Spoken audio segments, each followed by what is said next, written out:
O leste europeu é um termo que descreve uma regionalização da Europa. E o seu processo de divisão espacial envolve questões geográficas, políticas e culturais.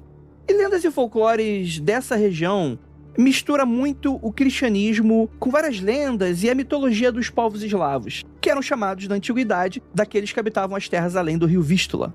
Então hoje a gente vai falar sobre essa identidade cultural que perpassa vários desses países, e é interessante que, apesar de bastante específico cada um dos países, vamos lembrar que são países diferentes, com culturas diferentes, eles também se misturam em toda uma bagunça cultural bem interessante, assim como a gente tem aqui no Brasil, né, que é um país continental que tem diversas regiões com mitos muito diferentes, mas também muito parecidos. E a gente vai descobrir mais sobre essas sombrias criaturas, essas entidades místicas interessantíssimas, agora no Mundo Freak Confidencial.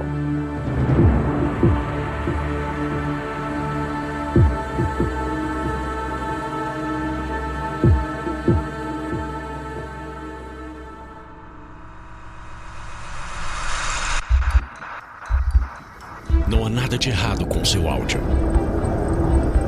Adentramos agora através dos seus sentidos. Estamos preparando você para o que vai acontecer nos próximos minutos. Além do que conhece por tempo e espaço, o contato com algo além. Não conte para ninguém e nunca olhe para trás, pois este é Mundo Freak Confidencial.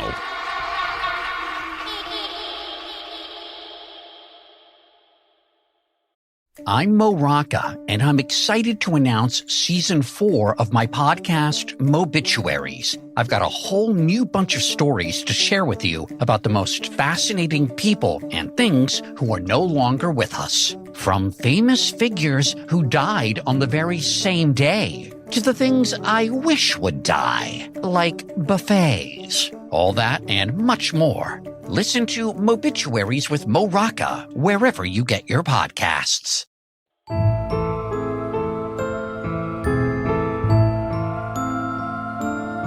Longos dias e belas noites, queridos ouvintes. Está começando mais um Mundo Freak Confidencial. E hoje vamos para a Europa. Não aquela parte turística, necessariamente, né? Que o pessoal... Porque, assim, eu venho do Rio de Janeiro, então pra mim isso é comum. As pessoas pensam no Rio de Janeiro, pensam o quê? Copacabana, Manuel Carlos, né? Leblon, essas paradas. Não pense em Jacarepaguá. A gente vai falar do folclore do Jacarepaguá da Europa, que é o leste europeu. Para me ajudar, temos aqui nosso queridíssimo Rafael Jacona. Tudo que eu conheço sobre leste europeu, basicamente, eu aprendi no The Witch. Boa fonte, boa fonte. Temos aqui nosso queridíssimo Marcos Keller. Como bom cachorro caramelo que eu sou, tem ascendência no leste europeu também, entre todos os outros continentes, todos os outros povos e todo o resto. o Keller é o resultado de tudo fornicar a todo momento, exatamente, né? Sou uma mutação genética. Eu sou a gororoba que sobra quando todos vocês se misturam. Eita. Vai do Japão à América esse rapaz. Vai do Japão à América, passando por indígena, continente africano, povo judeu e os caralho. Exatamente, exatamente. E temos aqui ela, nossa queridíssima Ira Croft. Olá, gente, tudo bem? Como é que vocês estão? Pois é, né? Eu também aprendi, viu, Rafa, com The Witcher bastante sobre o leste europeu. Jacarepaguá, ou, né, pra quem é de São Paulo, Taboão, né? Taboão da Serra também. Eu também aprendi com The Witcher e também Hellboy. Foram minhas referências pra poder gravar esse programa. Olha só que legal. Verdade, né? Hellboy tá... A gente tá falando aqui do quadrinho, tá, gente? O filme, ele é mais pipocão, etc e tal. Apesar de que tem um filme que tem Baba Yaga, né? Que mostra uma galera também, né? Tem um quadrinho e tem uma animação. A animação é muito boa com a Baba Yaga, sobre a Baba Yaga. É muito boa. Mas é impressionante que os quadrinhos do Hellboy, mano, quase todo capítulo tá o Hellboy sentando a porrada em algum folclore do leste europeu. Que, tipo assim, tu vê que se tu não reconhece muito bem, quer dizer, tipo assim, você sente que tem uma coisa ali meio Irmãos Grimm, só que é um pouco mais selvagem e ao mesmo tempo meio com umas características meio estranhas que você nunca ouviu falar. Aí é leste europeu. Que é essa parte aí... Folk horror, né? É, folk horror, total. Parecido com a gente aqui no Brasil também, né? Tem umas semelhanças. Não passou pelo processo de higienização europeia e pela Disney no século XX, né? Que o pessoal fala, é porque hoje em dia ninguém aguenta mais nada. Bom mesmo eram os filmes da Disney original, né? Tipo, o filme da Disney, tipo, era tudo tranquilo. Original. Era tudo tranquilo, mano. Tipo assim, quero ver esses aqui do século XII. Quero ver. Cara, leste europeu, primeiro de tudo, né?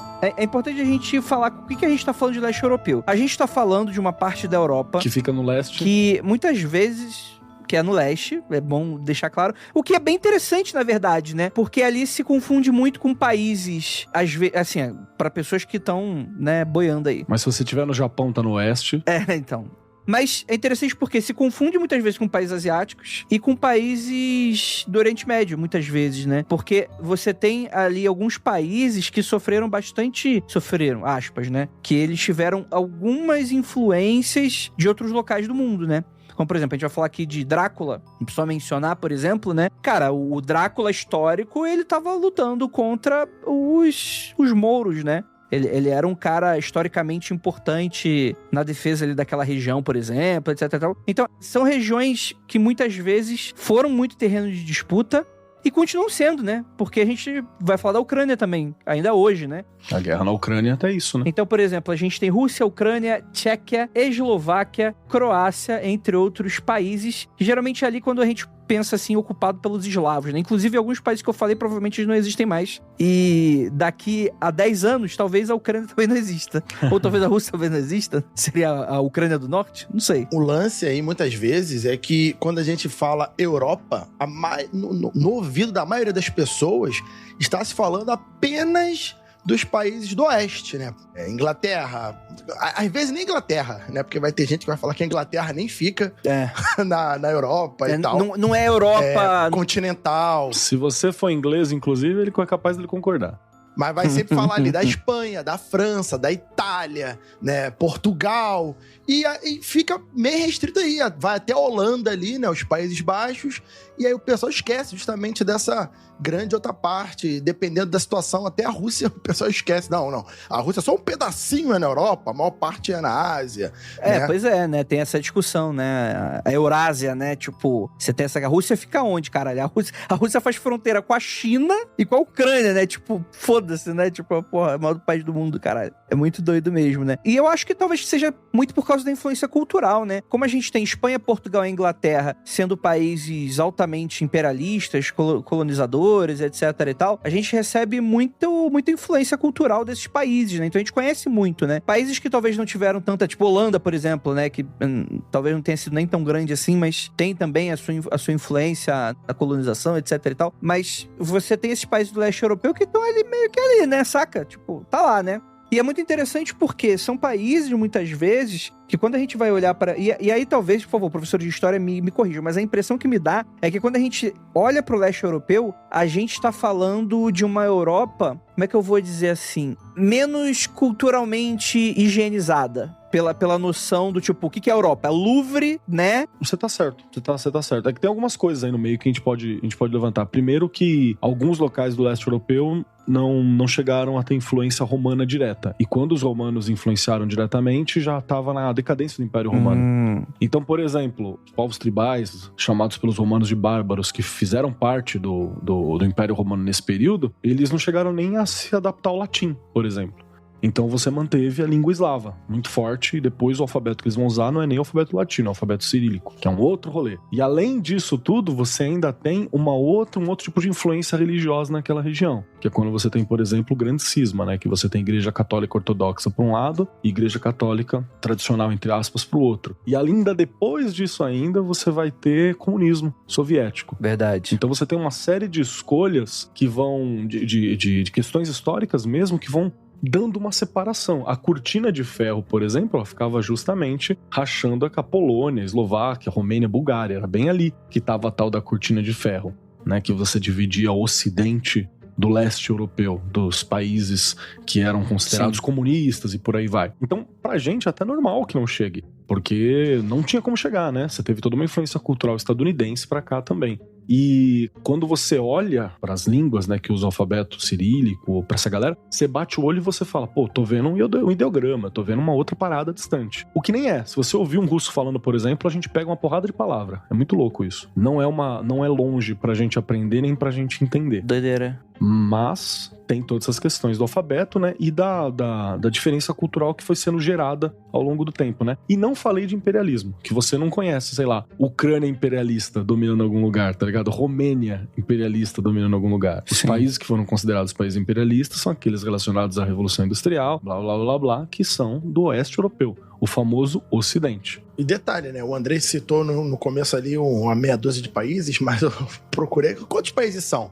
O leste europeu atualmente estão marcados 22 países. De Albânia, Bielorrússia, Bósnia, Herzegovina, Bulgária, Croácia, Eslováquia, Eslovênia, Estônia, Geórgia, Hungria, Letônia, Lituânia, Macedônia do Norte. Não tem a Macedônia do Sul não, tá, gente? É só do Norte. Inclusive tá dando treta de marketing essa porra aí da Macedônia do Norte, né? Porra, Macedônia do Norte. Porque tem país falando que, não, Macedônia, na verdade, teria que ser o meu nome, mas aí não sei das quantas, tá querendo processar os outros países. Caraca, não sabia dessa. Tem todo o rolê aí, cara. E essa é a parada. Tipo, a Europa, ela é muito louca, né? Porque, tipo assim, principalmente eu acho que... Desculpa até te interromper, Rafael. Acho que eu vou até vai lá. introduzir esse assunto depois e tal. Mas quando a gente tá falando sobre esses países do leste europeu, a ideia de nação aqui dá uma bugada, né? Porque tem diversos países aqui que os povos migraram pra outros países da Europa e tem total influência. Por exemplo, o que a Rússia vai falar como motivação pra invadir a Ucrânia é que a ideia do russo, da nação russa, nasce na Ucrânia, né? O Rus, né? Seria os povos ali que se juntaram pra se tornar o que é a Rússia, né?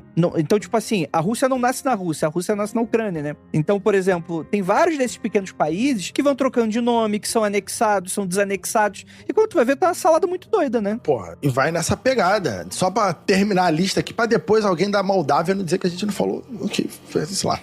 Moldávia, Montenegro, Polônia, República Tcheca, que tem um outro nome aqui que eu não consegui ler, Romênia, Rússia, Sérvia, Turquia e Ucrânia. Então, são esses 22 países hoje que compõem, mas como o Andrei disse, isso pode mudar dependendo aí da guerra, dependendo de coisas políticas que passam. Então, são países que realmente têm uma margem política, uma delimitação de território muito fluida. Porém, a cultura, que é o mais importante aqui no podcast de hoje, é sobre essa diversidade. Independente do nome dos países, a cultura daqueles povos continua naquelas regiões. Até mesmo, tipo, citando novamente, tipo assim, pô, o norte da Ucrânia, cara, a galera é meio que russa, saca? Tipo, a galera fala russo, né? Às vezes é tipo o mosaico da Rússia, né? Tipo, os caras vão trabalhar na Rússia e voltam, né? É muito doido essa migração, tipo, de dia, o cara vai trabalhar na Rússia e volta, saca? E vai dormir, mas é ucraniano, saca? Então, isso é muito maluco, né? Teve isso no começo da guerra, esse tipo de coisas que... Aquela região que agora já me foge da memória,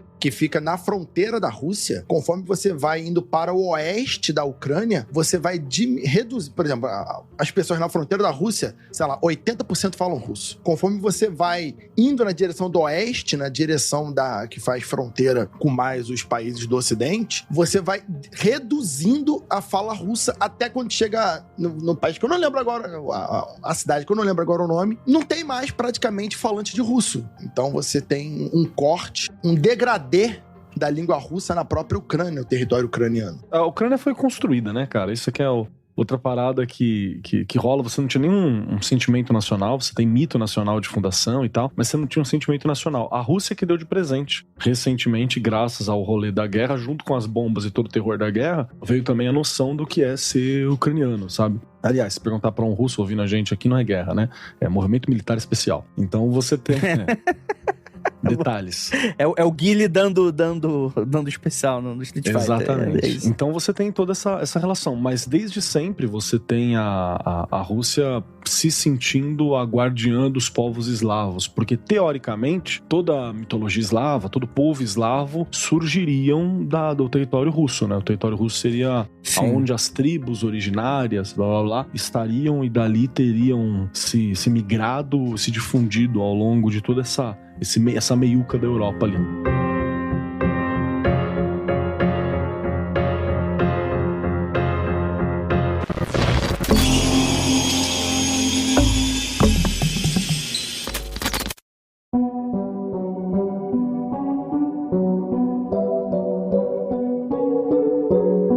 Vamos falar agora da mística do local, né? Como a gente tá falando, vai ser muito difícil a gente ter todo um resgate muito certeiro desse momento, porque muito dessa cultura eslava e de outras tribos que existiam no local, não sei se seria correto falar tribo, né? Mas os povos, né, que viviam no local, alguns que já desapareceram, outros que existem até hoje, muitos deles tinham a linguagem oral como principal fonte de passar os seus mitos, as suas histórias, né, os seus causos, os seus contos e por aí vai. Isso vai mudar com a chegada da igreja, né, seja a romana quanto a ortodoxa, né, que vai a partir daí colocar no papel. Só que aí existe um problema, né, porque aí são monges e padres católicos, né, que vão colocar a visão de demonização de muitos desses mitos, né. Então toda figura que é mais ou menos bonzinha é algo mais sagrado, né, e o que não é seria um satã, né, seria demônios e por aí vai, né. O que tradicionalmente não era, né, sempre bom lembrar isso, não era, né. Não era, não sequer tinha essa ideia, né?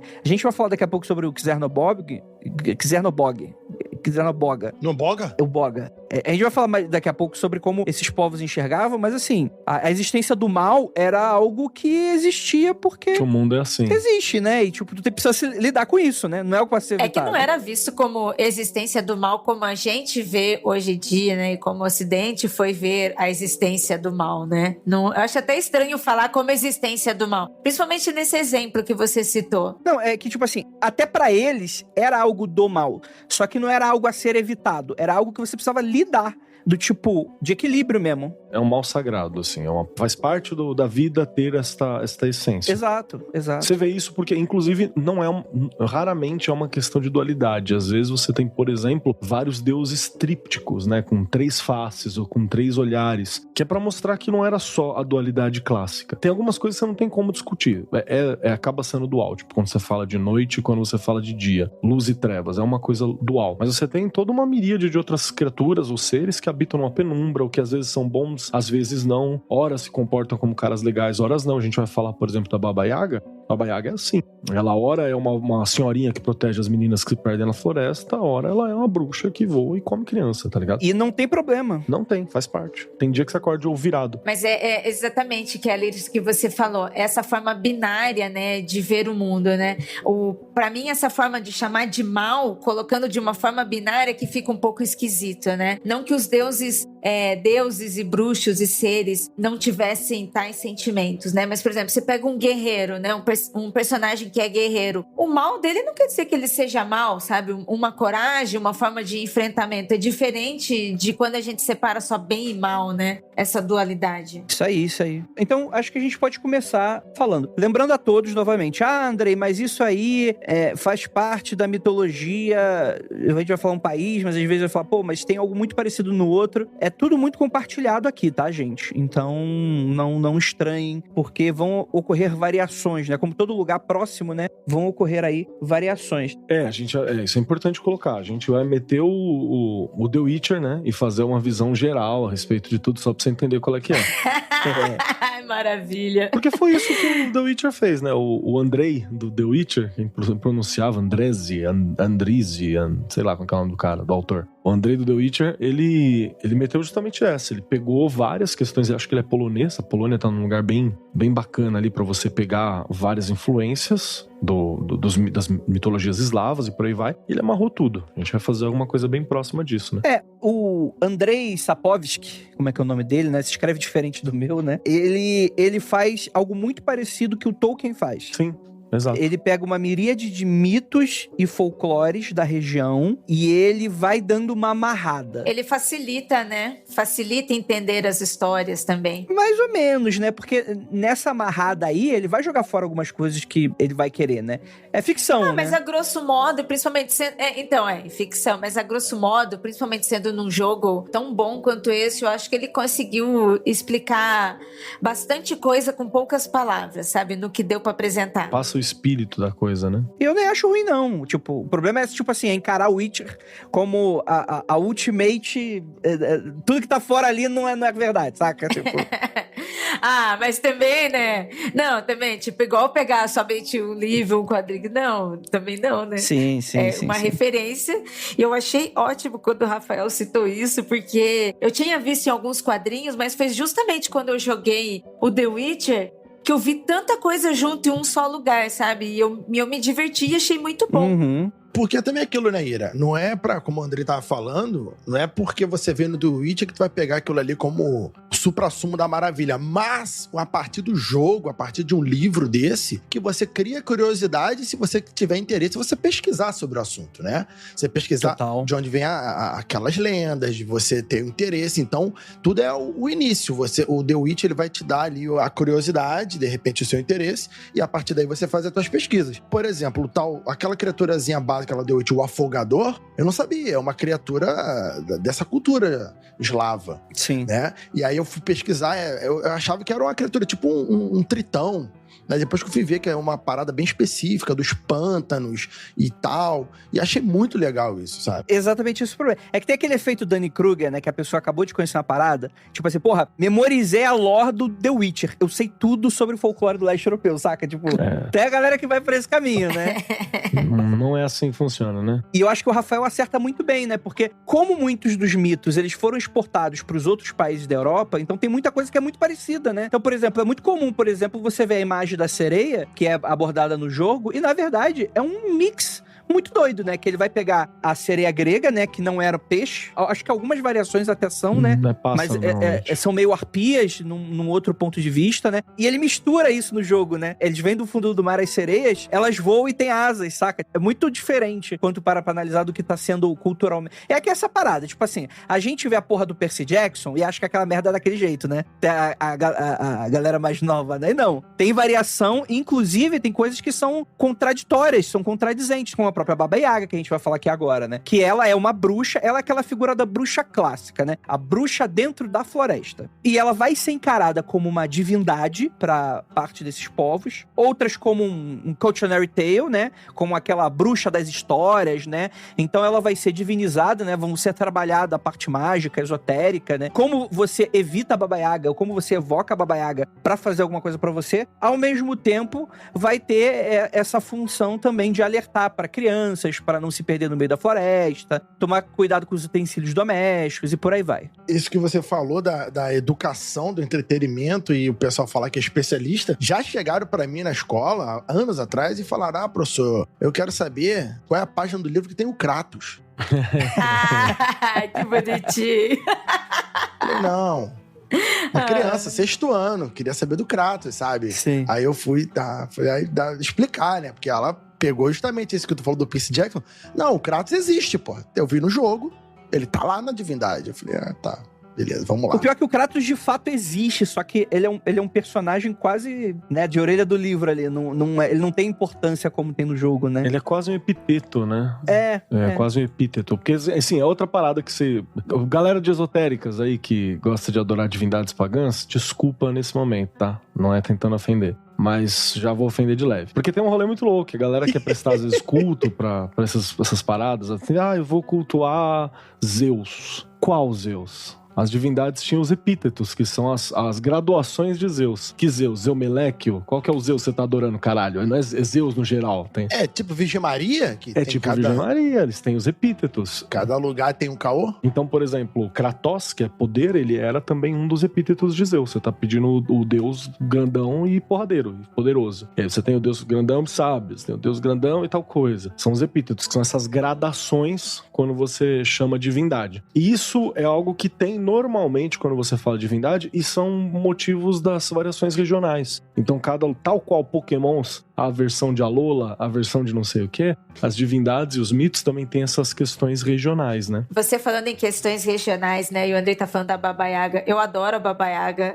eu ainda quero tatuar a Baba Yaga, gosto muito da história dela, e eu também traço um paralelo, né, falando de regionalidade, com a Matinta Pereira, Boa. Que é a nossa bruxa brasileira também, e é a bruxa da floresta que tá ali na casa dela, sabe? Casa cheia de plantas, cheia de mato, e se transforma em animais, sabe? Agora as pessoas, mas tá ali cuidando da sua vida. São muito parecidas, muito parecido o arquétipo dessa bruxa. A própria Cuca também, né, que vem de Portugal, né, vem do acho que é Coca, de Portugal, né? Coca? É Coca ou Coca? Tem uma variaçãozinha de letra no português quando vem pra cá e tal, né? Você veio da Colômbia. Deixa eu aproveitar. Já que a gente tá falando de letra, e tem um rolê muito louco que dá pra você ver a proximidade dos povos e as diferenças entre eles também pela Baba Yaga. Baba Yaga é uma figura que tá normalmente muito bem difundida em toda a região do leste europeu, toda a região eslava. Ela é uma figura bem difundida. E você tem várias questões quanto ao nome. Então, alguns lugares vão chamar de Baba Yaga, alguns lugares vão chamar de Baba Jaga, Baba Yaga, Yaga Baba, Yaga Babsh. Tem um monte de nome diferente. Jedza Yaga, Jedza Baba, tem uma grande variação. E aí você pega também sobre esses muitos povos. Por exemplo, Baba, normalmente você usa pra mulher, mas também vai dar a versão russa de vovó, que é babushka, né? Então você tem algumas questões. Quando você fala de Baba Yaga, pode ser uma porrada de coisa. Pode ser Yaga do Jadza, que significa horror em servo e croata, arrepio. Pode ser Jedza de raiva, que é do esloveno. Pode ser Jedze do tcheco, que é bruxa. Pode ser do tcheco atual, que é Jedzenka, que é tipo uma fada da floresta, uma criatura da floresta. Jedza do polonês, que é bruxa ou raiva ou fúria. Então você tem uma porrada de variações ali pra se tratar. E normalmente é por isso que você vai ter diversos comportamentos de Baba Yaga também. Porque para determinado povo, ela tá mais associada com raiva, mais associada com bruxo, mais associada com fada, mais associada com tal coisa. E essa é uma das belezas culturais também da gente ver esse caldeirão, que se dividiu muito cedo, mas se manteve muito próximo. Então todo mundo consegue se comunicar, mas nem sempre estão dizendo a mesma coisa. Isso é muito bom. Combina muito com o que a gente tá falando até aqui, que é o problema do elfo de Tolkien, né? Que é muito bom, etc e tal. Só que hoje, na cultura popular, a imagem do elfo é aquela. Longilínea, muito provavelmente na cabeça da maioria das pessoas é branco, alto, né, esbelto, é humano com orelha pontuda, né? Você não teria uma outra diferenciação. Imortais. Sendo que elfo, cara, você vai para a Europa, dependendo do lugar que você fala elfo, é qualquer merda. Vai desde do ajudante do Papai Noel, duendezinho, até o bicho que vai te levar pra floresta e vai te comer. Fudeu, né? Pros jogadores de RPG, vai do alto elfo, loiro, até o goblin, né? Passando por duende, passando por gnomo, passando pela porra toda. Kobold. O povo elfo vai até o anão, o povo goblinoide, por aí vai, né? Aí ocorre outro problema, que é você transformar no bestiário de D&D, né? Que é tipo, tá ali bonitinho, cada qual. Então não, às vezes vai ter goblin que vai ser do bem, vai ter anão que vai ser do mal. Eu queria aproveitar e perguntar pro Rafael Jacaúna se ele já fez a ficha de algum elfo fora desse estereótipo. Já teve essa oportunidade, Rafa? Olha, eu não sou muito fã de jogar de elfo, não. Geralmente eu jogo com anão. Mas nesse critério aqui, o anão também é um povo élfico, então tá tudo certo. Segundo qual é o nome do autor lá do livro do Artemis Fowl? O Ian Coifer. Tá certo ele. É tudo elfo. Verdade. O Artemis Fowl é um excelente exemplo do que a gente tá falando aqui, né? Que lá o elfo é tipo o nome dos seres, né? E tem diversos, né? Vários tipos de população que tem cidades. Ignore o filme é muito ruim. Mas os livros é muito bom, né? Esse autor é muito bom, né? Ele que vai assumir o manto do cara lá do Guia do Mochileiro, quando ele morre. Douglas Adams. É o autor do Artemis Fowl que vai pegar os 2 últimos livros, se eu não me engano, né? Pra escrever e tal. Ele pega os rascunhos, né? E escreve os últimos livros. Ele escreve o 6º.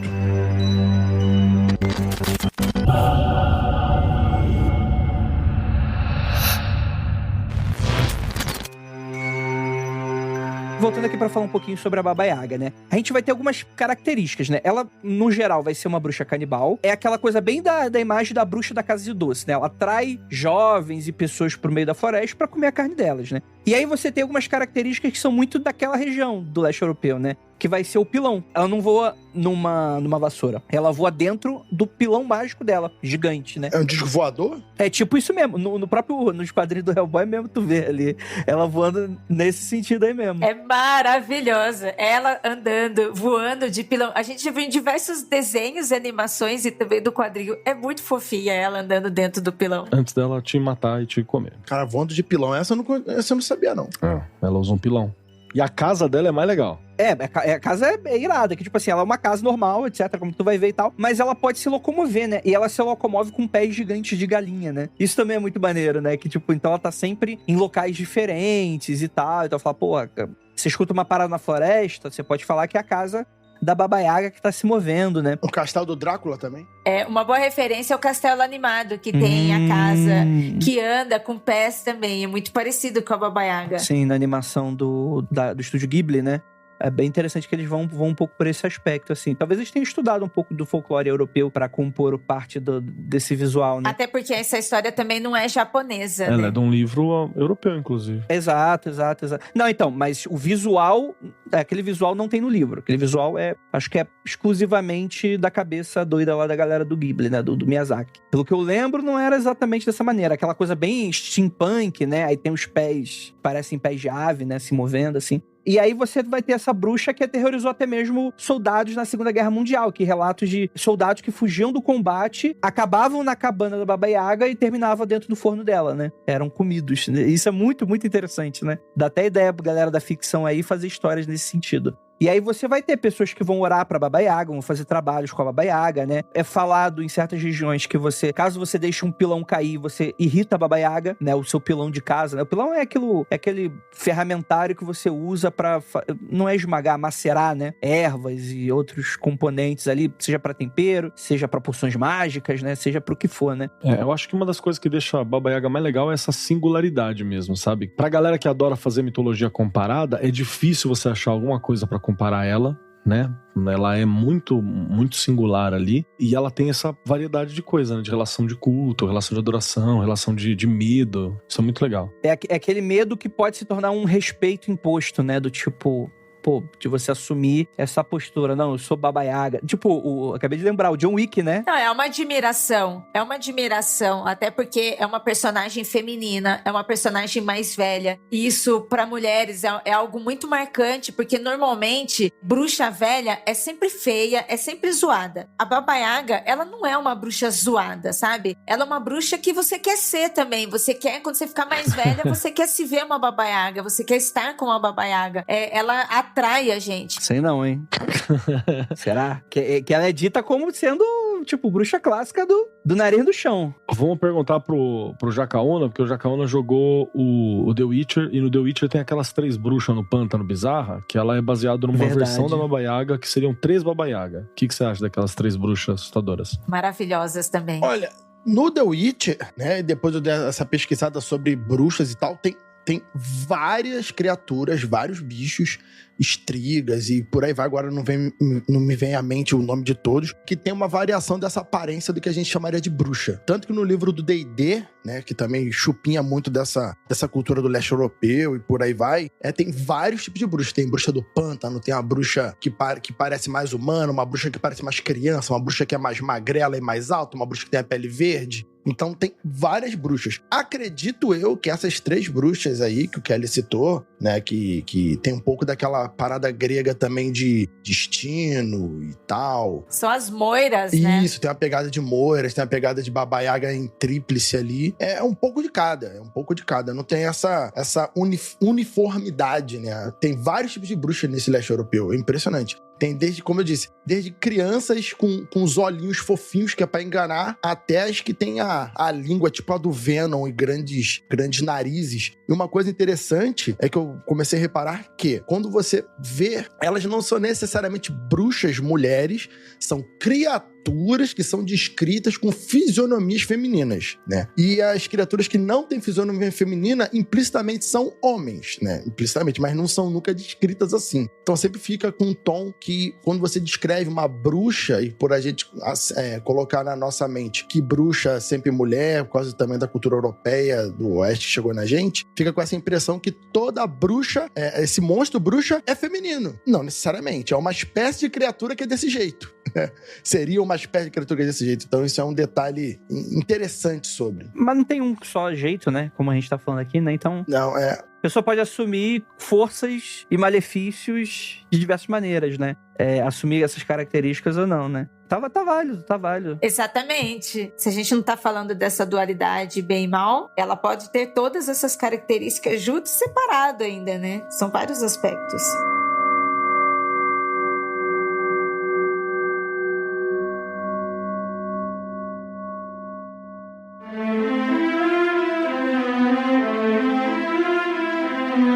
Vamos dar um pulo lá pro outro lado, né? Que é o mesmo lado, aliás, né? Que a gente não vai sair do leste europeu. A maior parte dos deuses eslavos e a mitologia é bastante desconhecida no ocidente. Inclusive, pra você que viu Deuses Americanos, você com certeza entrou em contato com um dos deuses, que é o famoso Cizerno-Borg, né? Que é o velho do martelo, né? Que tá lá e tal. E eu admito que quando eu li da primeira vez, eu não conhecia o personagem, eu não fazia ideia do personagem. A única coisa que eu sei sobre Cizerno-Borg, eu vejo a imagem daquele velho com martelo. É isso, né? Mas a ideia é que existe o Bielo-Bog e o Cizerno-Borg, que são dois deuses opostos e irmãos. Então aí a gente vai lidar com a ideia de polaridade mesmo, de você ter esse duo, né? Que você vai ter, segundo a tradição, Bielo-Bog é o deus da luz, né? É interessante, belo, né? Tipo, já tem aí um belo, é belo, né? Bielo quer dizer branco em polonês. Bielo é branco, Cherno ou Czerno é preto. Então, Bielorrússia seria a Rússia branca. Exatamente, que era que teria sido a Bielorrússia, teria esse nome porque o povo, parte do povo que estaria lá seria um povo que eram chamados de brancos alguma coisa, não vou lembrar agora exatamente. Que teriam sido eles que foram para aquela região. E Cherno, que é o Czerno, é negro, é preto. Olha aí, perfeito. E é interessante, a dualidade, né, o escuro e o claro, né? E é interessante porque, apesar de ter a Bielorrússia, no inverno, a Rússia toda fica branca. É uma curiosidade aí pro nosso ouvinte. Apesar de que eu tô pensando, talvez o Bielorrússia seja de pequeno. Bielo pode ser pequeno também. Bieli. Então acho que é pequena Rússia. Mas eu acho que o deus maior da mitologia ser chamado de pequeno, acho que não sei se faria tanto sentido. Não, é porque aí aqueles rolês, uma é em russo e aqui outra é em polonês e esloveno, né? Que são tudo a mesma, muito parecido, mas que dá esses ruídos. Então a ideia geral é que você teria esse deus da luz, né? Que seria do bem, aspas, aspas, aspas, né? Que ele sozinho percebe que ele tinha uma sombra, né? Que ele tinha um aspecto negativo, né? E aí nasce Cizerno-Borg, que é ligado a tudo que é da escuridão, tudo que é maligno em si, né? Lembrando a todos que a gente não tá falando de questões étnicas, que muito provavelmente esse povo nem tinha sequer contato com várias outras etnias, né? A gente tá falando justamente da disparidade do claro no escuro, da noite do dia e coisas desse sentido, né? Que é a dualidade básica pra você ver, né? Tem um sol, não tem sol. Vejo, não vejo. E até é bem simples, assim, porque a gente tá falando de um povo agrário, né? Então é uma questão bem simples. Porque, por exemplo, falando de linguística, Bog é Deus. É a raiz do God, né? Que a gente vai ter também. Então é Deus. E aí você tem Bielo-Bog, que seria um deus da luz, deus do claro, deus do branco, deus do visível, deus do, né? Do que tá muito na cara. Uhum. Do dia. E o Cizerno-Bog, que é o deus do escuro, daquilo que tá guardado, daquilo que eu não consigo ver e por aí vai. Uhum. E também é muito comum, né? Tipo, pô, onde que tem animais perigosos e que você não consegue ver e que pessoas morrem e desaparecem? É durante a noite, né? Então é comum fazer essa ligação. Só adendo que o povo dali, eles tinham contato com etnia diferente pra caralho. Então, isso aí que o Andrei disse, né? Escorregadelazinha leve, assim. Mas o lance de etnias variadas tinham demais por ali. Tanto da Ásia, oeste europeu e por aí vai. Então, etnias tem os montes. Sim, perfeito. Eu quis me referir à questão de racismo, né? Não é o caso aqui. Né? Eu vou até levantar uma dúvida aqui que eu tô tirando do meu rabo, hein? Preparem-se. Tô puxando aqui só pra colocar. Que eu acho muito engraçado que quando você tem algumas figuras que são entendidas como figurativamente masculinas, né? Como são o caso do Bielo-Bog e o Cizerno-Borg, que você tem até uma discussão de dualidade. Então, por exemplo, o Bielo seria um deus do dia, né? E aí ele descobre que ele tem uma contraparte, que é a noite. Mas quando você vai para algumas figuras tidas como femininas, né? Simbolicamente como femininas, você tem às vezes mais do que uma dualidade, você tem pelo menos 3 visões. Eu tava até pensando sobre isso, falei, será que tem a ver porque normalmente você tem o masculino com uma questão solar e o feminino com uma questão lunar, e a lua tem faces, né? 3 faces mínimas que você observa, com a possibilidade de ver 4 ou 5, né? Mas são 3 variações mínimas que a gente percebe, e no caso do dia você só vê ou tem dia ou não tem dia, né? Então é uma brincadeira, assim, que dá até pra você fazer uma leitura de análise ou enfiar tudo no rabo, porque eu tô só falando sem basear em nada. E mesmo falando dessa polaridade, quando eu li o livro do Gaiman, eu não entendi como bem versus mal. Sabe, pra mim eram 2 deuses opostos, eram 2 deuses, assim, fortes, poderosos, mas eu não tive esse olhar de bem versus mal, sabe? Mesmo falando sobre sol de dia e de noite, sabe? Pra mim não tava, os 2 estavam no mesmo nível, na real, sabe?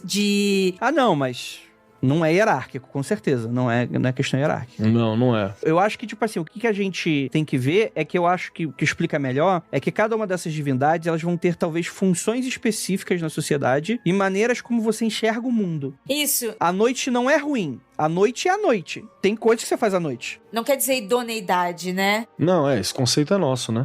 Exato. Pra deixar bem claro, né? E você tem essa questão também dos solstícios, né? Então, metade dos dias do ano era o Beelzebub e a outra metade é Luxernobog, né? Provavelmente eu tenho um R a mais ou a menos que eu tô colocando aí toda vez que eu tô pronunciando esses nomes, tá, gente? Mas os solstícios seriam esses pontos de virada, né? Então, provavelmente verão e primavera ficava com Beelzebub e o inverno e outono com o Luxernobog, né? Inclusive, quando os cristãos vão traduzir isso, né? Colocar isso no papel, eles vão tratar o Luxernobog como Satã, né? O que é muito óbvio que seria dessa maneira, Tudo né? vira Satã, né? Tudo. Tá entregue um diabo e um Jesus pra brincar aí, né? Pra galera, pros padres se divertir, né? Tá na mão.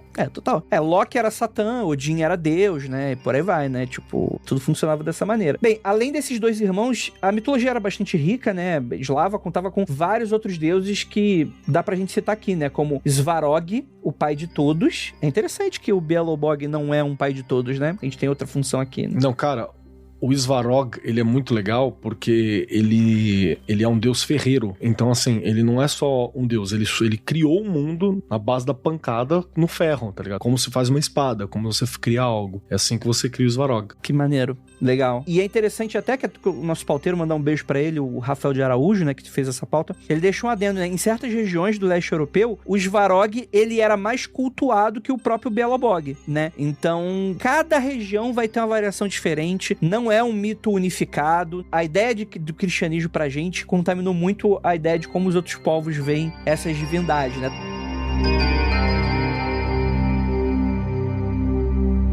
A gente vai ter aí o Perun, que seria a guerra, o trovão, o poder, o Dashbog, que seria o sol brilhante, Veles, o selvagem da natureza, e o sombrio Mokok. Só pra puxar uma parada, que assim, você tem um panteão enorme, né? Que são deuses adorados em cada dos lugares. Normalmente você tinha são 5 principais, 3 em destaque, que seria o Svarog, que é esse deus criador, Veles, que às vezes é um homem, às vezes é uma mulher, às vezes é os dois, que seria uma divindade da natureza, da agricultura, da natureza selvagem, né? É até legal que Veles nunca é visto como uma natureza, tipo, Ceres, né? Tipo, toma aqui o cereal, toma aqui a comida, toma aqui coisa legal. Não, é uma natureza porradeira, porque leste europeu, né? Na natureza tem lobo e urso. Então, assim, não é uma coisa confortável. 10 meses do ano, a natureza quer te matar, de maneiras criativas. Então você não tem essa natureza de entregue. E você tem também o Striborga, que seria mais associado ao vento e estaria ligado à morte, à alma. Não é ruim, ele seria só o cara que levava quem morreu pro outro lado, tá ligado? Uhum. É por isso que buga, tipo, tu colocar bem e mal. Tipo, cada deus tinha funções diferentes e é isso aí. Só tava fazendo o trampo dele só. E são características da vida, né? Uma pequena correção, Mokot seria a mãe protetora, na verdade, né? Veles, que seria o sombrio pela questão do selvagem da natureza, né? Então você teria essa figura materna, feminina. Aí a gente vai falar de uma galera muito doida aqui. O Ilia Morumets e os Bogatirs, que é uma banda muito famosa no leste europeu. Você quer falar Bogatirs? Isso tem muito cara de banda, mano. Nossa, né? Iliá e os Bogatirs, olha aí. Os russos contam essas histórias, né, de grandes heróis que faziam parte de várias civilizações ao redor do planeta. Esses heróis, pros russos antigos, eles são os Bogatirs, né? O principal deles é um grande guerreiro chamado Ilia Muromets, né? Provavelmente minha pronúncia aqui tá horrorosa, mas quem quiser me corrigir, fica à vontade. Por mais de milênio, a sua história e a história de todos os Bogatirs passaram de geração em geração, né? Um guerreiro valoroso, imbatível, que usava uma massa para quebrar árvores e arrancá-las do chão. E fazia isso para ajudar a construir estrados, né? O menino, 1001 utilidade, né? Mas fora o inesperado guerreiro enorme, amargurado, etc., que arranca raízes com a mão, o Ilia Morumets derrotou monstros enormes como o Zmei-Gorinit, uma serpente gigante alada, ou dragão, dependendo da fonte, né? Inimigos de Rus, né? Aqui provavelmente a gente deve estar falando de um povo originário russo, né? Porque eles têm essa variação aí do Rus, né? Pra significar isso, né? Um dos vilões também era o cavaleiro corrompido, o Idolosh, Paganoi. Talvez seja isso. E do norte, paga nós. E pagou. Esse dia ele pagou, né? E o Iliá passou seus 33 primeiros anos deitado sobre um fogão que na Rus era também um lugar quente onde alguns camponeses descansavam no inverno. Agora imagine, calcule o quão frio é um lugar para o seu lar de descanso seja o fogão, né? Você deve imaginar como que devia ser aí as noites de inverno desses locais, né? É por isso que no Brasil as nossas divindades são muito aquáticas, que é para ter de acordo com a gente também. Olha aí, perfeito, perfeito. Eu nunca tinha parado pra analisar, mas faz todo sentido, né? Enfim, e o Iliá, ele passou todo o tempo paralisado por causa de uma maldição que foi jogada em seu avô, até que 3 andarilhos chegam à sua casa, lhe pedem água, impossibilitado de ajudar. Aí o Iliá, né, ele diz que ele não pode andar. Então um dos andarilhos diz que ele estava curado e que poderia andar normalmente. E assim ele o faz. Não apenas conseguir andar, como teria ganho uma força sobre-humana. Ele agradece os andarilhos com a melhor comida e bebida que encontra, né? E os andarilhos, eles profetizam o destino, que ele deveria sair e ser um Bogatyr, né? Um desses heróis, né? Defendendo a sua pátria. E os Murametes ganham um grande cavalo e obedece seu destino e sai para ajudar o seu povo e se tornar o maior herói russo, né? É quase um Arthur da Rússia, né? Ele é exatamente um rei Arthur, assim, a melhor forma. E aí você pode até pensar que os Bogatyr seriam os cavaleiros, tipo a Távola Redonda. O que eu gosto muito nessa história é porque tem algumas coisas que você levanta também que é muito bacana. O Iliá Muromets, ele é um cara que nasce pobre. Então quando você tem esse momento que fala que ele dormia perto do fogão, é pra dizer que ele era um fudido, tá ligado? A gente tá falando de um cara que era um fudido. É isso que ele era. Então ele tem uma ascensão muito grande. Ele vai de fudido a um grande cavaleiro. Alguém que salva vilas, que faz grandes atos e tal. Outra coisa que eu gosto muito nessa história é que tem algumas versões que falam que o andarilho seriam menestréis. Então eles é uma importância que você dá pra figura de um bardo, de um menestrel, que é uma criatura mágica, porque a gente tá falando de uma galera que você não tinha, até o cirílico vir e ser bem difundido como alfabeto, você não tinha o hábito de escrever. Por isso que você tem tanta variação nas histórias também, porque elas eram, em sua maioria, histórias orais. Então você tinha um menestrel, uma figura muito poderosa, e uma figura mágica. A gente já trocou uma ideia aqui que realmente é um puta poder. Você tinha mais medo do menestrel do que qualquer coisa, porque o menestrel podia fazer uma música zoada a teu respeito e por centenas de anos o seu nome ser uma piada. E podia falar bem de você. Perfeito. E tornar a tua história conhecida em todo canto. O menestrel tinha um poder incrível. E também o rolê das maldições que passam de pai pra filho. Às vezes você não tem escolha. Você tá sofrendo uma maldição que alguém foi jogado no teu bisavô. E também são alguns tropos muito comuns da mitologia eslava que eu acho muito bacana. Que dá um contexto de grupo, dá um contexto de... Não, você não precisa ser nobre pra ser cavaleiro. Você não é o rei Arthur, que era um filho de nobre. Não, você é um Zé Ruela que levantou um dia e foi fazer. Você tem uma coisa mais comunitária, né? Uma relação mais próxima dos seus, né? Iliá Muromets foi canonizado pela Igreja Ortodoxa. Hoje ele é um santo. Você pode prestar culto a ele. O que dá mais relação com o rei Arthur, né? Que tem toda a relação que foi cristianizada através do tempo, né? Eram histórias pagãs que foram se transformando em coisas da própria Igreja Católica, né? O Santo Graal deixa de ser um caldeirão e se torna né? A taça que Jesus bebeu na última ceia, né? Por aí vai. Então é bem interessante essa relação mesmo.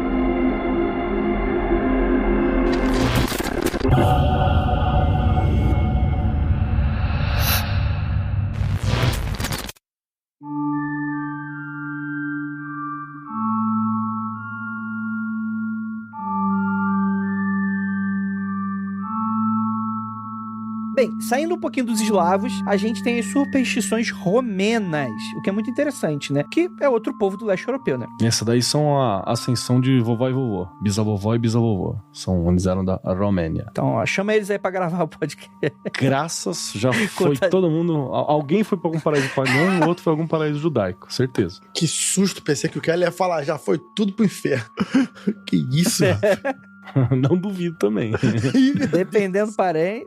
Bem, Romênia, você vai ter muita relação com as histórias do Vlad, né? Que vai ser depois se apropriado para se tornar o Conde Drácula, né? Pela literatura inglesa / Ele era da Golden Dawn. Como é que era mesmo? Fica aí a dica. Irlandês. Ele era irlandês, se não me engano. Mas é ali, né? Tá ali em Inglaterra, Irlanda, etc e tal, né? Bem, as lendas do Varcolassi, que são os lobisomens que até hoje, vários vilarejos romanos, você encontra diferentes lendas sobre ataques dos Varcolassi. Inclusive, existem relatos de pessoas que teriam conhecido um deles, né? Então seria o lobisomem folclórico da região, né? Uma coisa que a gente não falou também é que o Conde Vlad, como a gente falou, o Draco, né? Ele é conhecido e retratado como um herói nacional. É um mito e tem muita questão turística do local, principalmente porque ele, como eu falei, né, ele agiu na defesa daquela região com invasores, né? Então, pra aquela galera... É que, tipo assim, ele ficou conhecido como empalador, né? As histórias sempre foram muito horríveis relacionadas a ele, mas ele tem essa importância histórica com relação a esse povo, né? Foi ele que teria impedido o avanço do... Acho que era o Império Otomano, né? Que tava invadindo no período.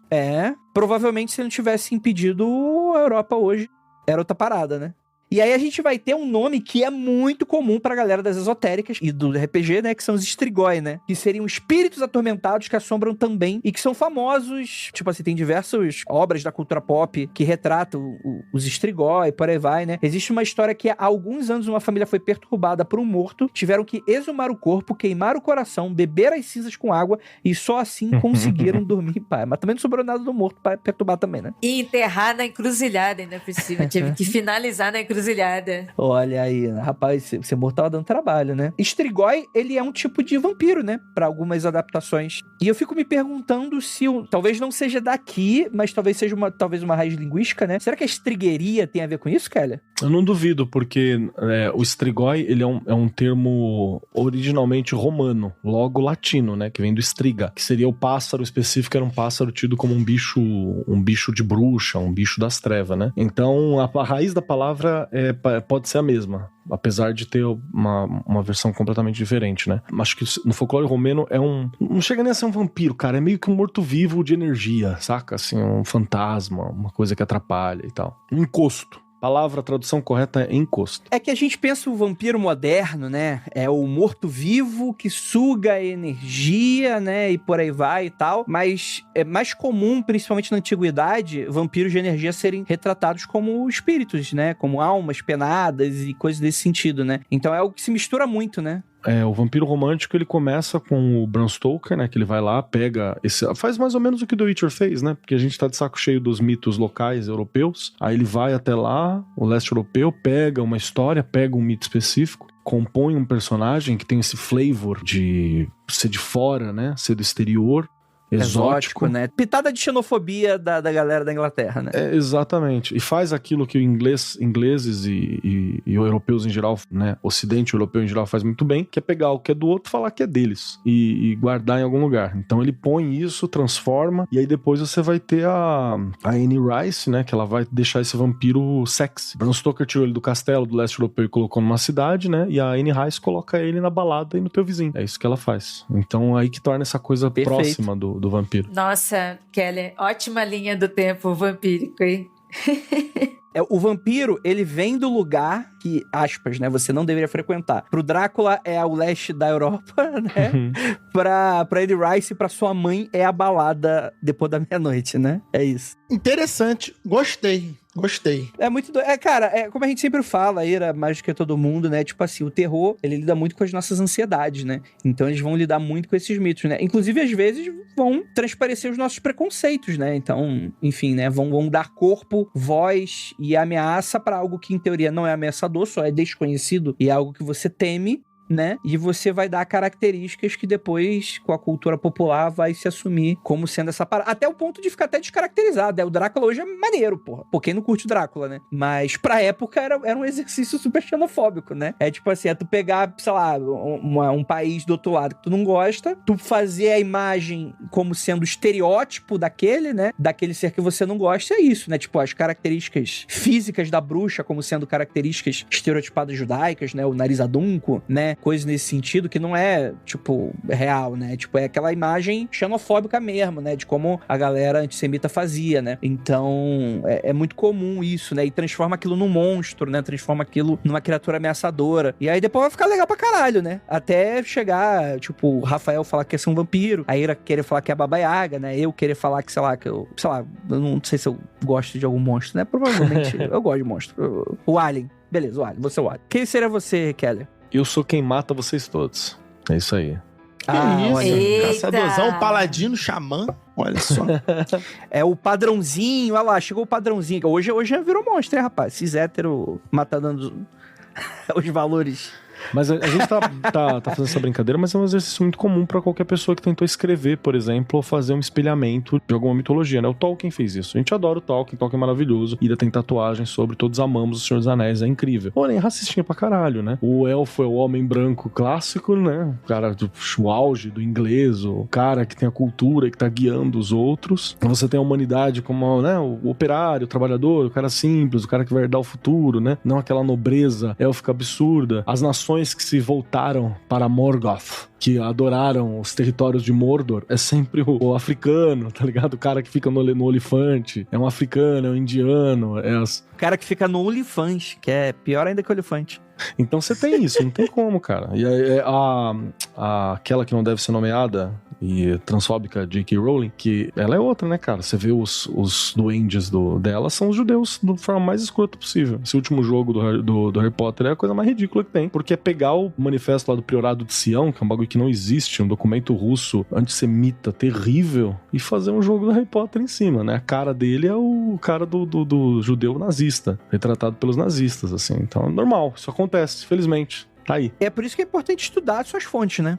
E não só sair reproduzindo as paradas, né? E é por isso que é importante fazer o que o novo Senhor dos Anéis fez, né? De botar elfo negro, de colocar umas coisas bacanas, assim, que é pra você manter a obra viva. Ou, melhor ainda, o que foi feito no Território Lovecraft, que é uma das obras mais incríveis, assim. A série, o livro é muito bom, mas a série é uma porrada, sério, é uma porrada, que é essa discussão mesmo, de você pegar esses preconceitos e você desconstrói ele pra poder dar, inclusive, sobrevivência ao conceito, né, criado pelo autor. Mas não é original. Mas nada é original, meu filho. A ideia é justamente essa. O cara que escreveu sobre isso já não fazia a parada original. Ele já copiava os contos e colocou outras paradas junto, né? Então é isso aí. Valorizar justamente o que a gente gosta não deixar perder, né? Senão passa o tempo e as coisas perdem sentido, porque elas foram criadas num momento muito específico, elas foram criadas numa região muito específica. Agora a gente tem uma cultura que tá passando por todos os lugares do mundo, não tá só naquele territóriozinho limitado, naquele vilarejo. Então isso é importante, você dar sobrevida, dar significado pra muitas pessoas e tudo mais. E qual o nome daquilo que perde significado, mas você continua cultuando? Exatamente, religião. Né? Então, se você não quiser transformar as coisas que você gosta em religião, você adapta, né? Você curte, você muda, você repensa. E é isso, porque é vivo, né? É isso aí. Ficou antirreligioso meu papo, né? Olha aí, eu virei ateu de 15 anos no Facebook. É isso, gente. Eu acho legal, cara, a gente aprender a lidar com essas outras culturas assim. A gente sempre aprende alguma coisa e expande um pouco. Só convidar a galera vai soar meio esquisito assim, mas entender que quando a gente fala de cultura, pra você não consumir como se fosse produto, tá ligado? Cultura, óbvio, cultura não tem dono, né? Mas lembrar que não é exatamente um produto. Mesmo quando você vai no The Witcher, ele tá lá a título de curiosidade, tá lá como uma coisa pra poder te despertar, né? Pra conhecer mais e tal, se você tiver afim. Mas tentar não fazer disso um fetiche de produto mesmo. Tipo, é algo que eu consumo, gastei e jogo fora. Porque é algo que tem significado pra um grupo de pessoas específico, né? Eu curti demais gravar essa pauta, foi muito legal. Gostei muito da fala do Keller, é isso aí. Eu acho que é interessante a gente conhecer novas histórias, novas culturas, ter um interesse em não fazer disso um produto. Fazer paralelo com as nossas vivências também e conhecer mais sobre nós mesmos, né? Às vezes conhecer o passado, né? Conhecer outras histórias também nos estimula a buscar um pouco das nossas e fazer paralelos com as nossas culturas, com as nossas vidas, com os nossos caminhos também. Eu acho que a gente podia encerrar fazendo indicações de coisas que tenham pitadas de cultura eslava. Eu já vou começar então, cara, tem uma trilogia, é uma trilogia que eu só gosto do primeiro filme. Seria Guardiões da Noite, o segundo é o Guardiões do Dia, e o terceiro eu não vi, porque o segundo eu achei muito ruim, sei lá, Guardiões do Crepúsculo deve ser, né? Mas o primeiro é muito legal. Eu gosto, acho bacana. Eu vou deixar aqui também a minha indicação, vou deixar aqui o quadrinho do Hellboy, do Mike Mignola. Eu não vou lembrar agora qual volume que é, em que tem uma história com a Baba Yaga e é muito legal. A arte tá muito linda, o desenho tá muito sombrio, tá cômico, tá muito bom. E deixa de indicação aí. Lembrando, pra quem quiser começar Hellboy, cara, Hellboy pra mim, tipo assim, Eu já li tanto na história da Meiuca, que eu não tinha lido o primeiro e tal, acho que super funciona, porque tem bastante historiazinhas curtinhas, isoladas entre si, então meio que acaba funcionando. A Baba Yaga, ela não aparece em uma história só, viu? Ela aparece durante toda a saga em diversos momentos, não só ela, como diversas divindades, diversos monstros, diversos seres do folclore do leste europeu, cara. Eu sou fanático pela arte do Mike Mignola. Além desses quadrinhos, na Prime tem animação. Tem acho que umas 3 animações do Hellboy, e uma delas também é da Baba Yaga, então dá pra ler os quadrinhos e pegar essa animação na Prime, que é bem legal também. Eu acho que é interessante que, inclusive, tem muito dessas sériezinhas da Netflix, que são aquelas sériezinhas da Europa, né, dos países frios, né, a sériezinha com filtro azulado do Instagram, né, que às vezes vão retratar, mesmo aquelas mais bobinhas, às vezes retratam um pouco das questões de folclore, de mitos locais e por aí vai, né? Então é bem interessante ficar de olho nessas séries. Olha, eu não vou indicar nada, não. Eu não tenho leitura. Indica o Witcher aí, pô. Então, tá. Então vou indicar aí o que eu já falei aqui, o The Witcher. Tem uma coleção gigante de livros, só li 2. E tem muito tempo que eu li o primeiro, então nem me pergunte. Mas é bem interessante porque o autor faz esse apanhado geral dessa cultura da região. E ele coloca lendas, ele coloca ali as habilidades dos bruxos, né? Sempre de acordo com algumas lendas. Como que o Geralt vai caçar certas criaturas. Ele vai fazer o ritual que é recomendado nas lendas, né? Fica 3 dias no local, concentrando, aquela coisa toda. Então tem várias coisas que ele chupinha, né? Ele copia diretamente da lenda, bem pura. Tem outras que ele inventa, que mistura, faz um mesclado. Então é bem interessante isso aí. The Witcher. E o Andrei, que é o autor, né? Andredzi, uma coisa assim. É maravilhoso que eu me lembro de alguma coisa. Perguntaram pra ele assim, você gostaria de visitar, né, os locais onde a Netflix tá fazendo a série? Eu gostaria de participar? Ele falou assim, não gostaria de participar, não. Aí eu falei assim, por que você não gostaria de participar? Eu tô falando porque eu tenho preguiça, tá ligado? Não era porque o cara dinheiro, ele só tava de boa, tá ligado? Ele falou assim, não, melhor coisa, ele é muito preguiçosaço, assim, tipo, a melhor coisa que tem é que eu ganho meu dinheiro e não tenho que trabalhar pra fazer porra nenhuma mais, assim, ele é muito esse cara, assim. E eu acho que é importante isso, porque o Andrei sempre se fode, né? Em qualquer Andrei do mundo. Esse aí se fudeu por quê? Porque ele vendeu os direitos pra empresa que fez o primeiro jogo, na época que ele achava que não ia dar porra nenhuma, né? Então, o contrato que ele fez era um contrato muito filho da puta. Era tipo, deu praticamente os direitos, explora o quanto quiser. Ele nunca imaginou que fosse o sucesso mundial e tal. Aí, depois, quando a parada estourou, aí ele ficou brigando na justiça anos e anos e anos pra rever o contrato e por aí vai. Acho que depois com a série da Netflix ele conseguiu um acordo melhorzinho, né? Acho que a galera depois do jogo também voltou atrás, né? Cedeu alguns royalties pra ele, por aí vai. Deram algum milhão pra ele ali, né? É sacanagem também, né? Porra, chegar pro cara e falar assim, ele chega com um copinho e fala, porra, então, lembra quando eu tava fudidão e fiz esse caô aí com vocês? Porra, vamos reconsiderar aí, quebra esse galho pra mim aí, porra, qual é? Tá ligado? Porra, até dou ajuda, eu faço um pouco do roteiro, me dá um qualquer aí, cara. Ai, sacanagem. Humanidade, né? Humanidade. Então é bacana mesmo. Eu queria indicar dois livros, assim. Um é que tem uma coletânea que você encontra barato, inclusive, tá? Que é sobre contos e lendas eslavos, que foi lançado no Brasil. Eu acho até que a organização é brasileira, não sei dizer, mas eu sei que a editora era Panbox. Pode procurar por os melhores contos e lendas, especificamente eslavos, porque você tem outras paradas. Você tem árabes, você tem nórdicos. É um apanhado, assim. Então é muito legal. Tem, acho que também japonesa, da mitologia japonesa, é um apanhado muito bacana. Só tem um, e eu gosto muito desse material. Material de consulta legal, material pra você contar, pra você acumular conhecimento, muito bacana. E o outro é um livro chamado Enraizados, que é escrito pela Naomi Novik, que é bem bacana também, é bem bacana. É uma espécie de conto de fada, mas ele dá essa revisitada que a gente precisa. Então você tem um dragão que ele assola uma vila, e ele vai vir pra capturar alguém, é isso. Parece meio sem graça, mas o livro é muito bacana. Inclusive, ele chegou a ganhar o Prêmio Nebula de 2018, 2016, uma coisa assim. Vale muito a pena dar uma olhada. E você acha baratinho, tá? Os dois, sei lá, acho que o Enraizado está no Kindle Unlimited, quem quiser. E o Box Eslavo, sei lá, não é nem R$40. Perfeito, perfeito. Excelentes indicações aí pro pessoal. E é isso, gostaria muito de agradecer a você que ficou até aqui, meu querido ouvinte. E aquilo, não olhe para trás.